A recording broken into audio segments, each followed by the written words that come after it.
In this video, I will show you how to use the eCommerce API to automate admin system functions. The eCommerce API can be used to integrate to eCommerce websites and to automate admin tasks. Please note, developing an eCommerce website using the LockLizard eCommerce API is a skilled web developer's role. LockLizard do not provide guidance on how to implement these commands with third-party systems.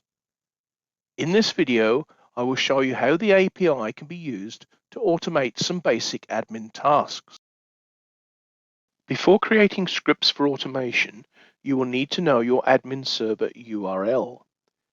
Information on the correct format for the URL is displayed here and can be found in the eCommerce Integration API Product Manual. You will also need to copy or create the eCommerce key within the admin system. I will now show you how to do this. So first, open the admin system. Click on the Windows icon, scroll down to L, click on LockLizard, and click on Administration System. Enter your user details and log in. Once logged into the server, you can confirm your admin server URL from the browser. So up the top here it is, https locklizardevals.com enterprise 5. So that's the URL for your current server. To generate the eCommerce key, click on the My Account tab. And here it says eCommerce key, and it says no access key currently. On the right, there are three buttons. One is copy the eCommerce access key to the clipboard.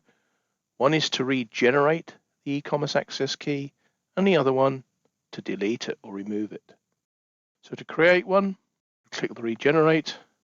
Yes. New key has been generated. Okay. And this time we're going to copy it to clipboard. Okay. So once you've done that, just log out of the server and close the browser. Once you have your server URL and have copied your eCommerce access key, you are ready to start scripting.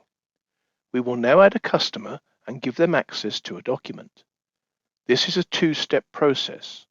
Firstly, you must add a customer account using the command add_customer, and then you must grant them access to a document. The document must already exist on the administration system, and you must know its ID.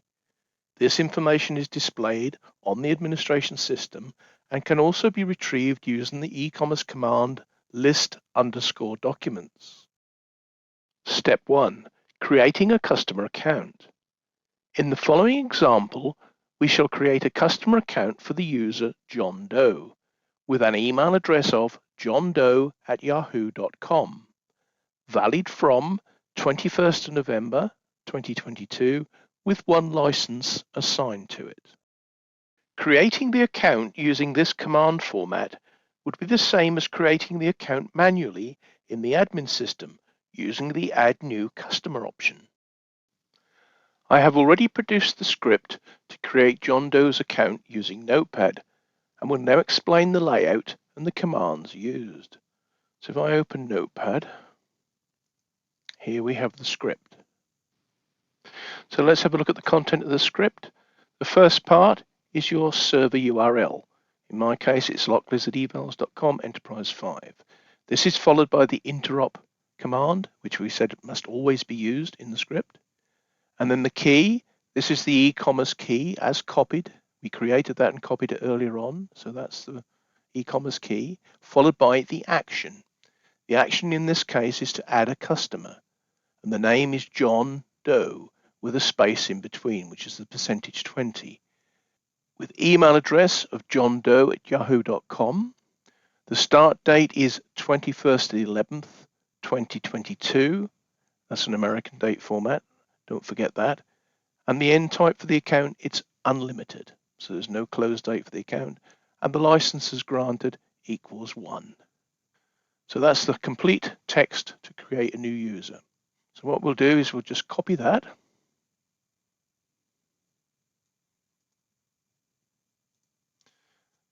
And we'll close Notepad down for the moment. The text we have just copied is basically a command that you would then add to your eCommerce system. For this video, we are going to paste it into the browser as a basic example to show you how it works. So if we open the browser, paste in the text, and then press enter. Okay. If the customer account is created successfully, then the system will respond with OK and display the new customer number of the account. We will need to make a note of the account number for the next script. So at this stage, we can clear the browser and close it for the moment. Okay. The next step, step 2, is to assign a document to the customer account. In the following example, John Doe, whose customer ID was 15688, is given access to a document which has the ID of 45814. So from within Notepad, let's have a look at the script again. So here we've got the server URL again, followed by the interop.php command. We've got the key, which is your eCommerce key again. And this time the action is grant document access to customer ID 15688 and document ID 45814. The access type is unlimited. Okay, so we'll take a copy of that again.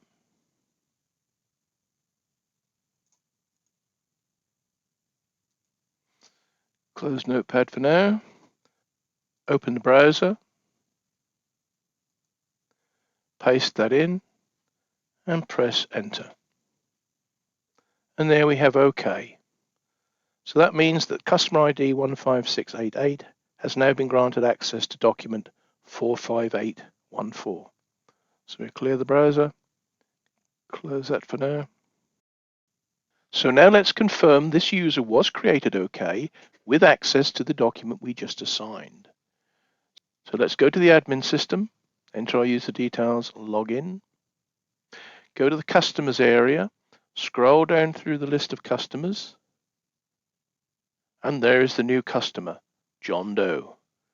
John Doe at yahoo.com. User ID, as we already know, 15688. Currently not registered. Okay.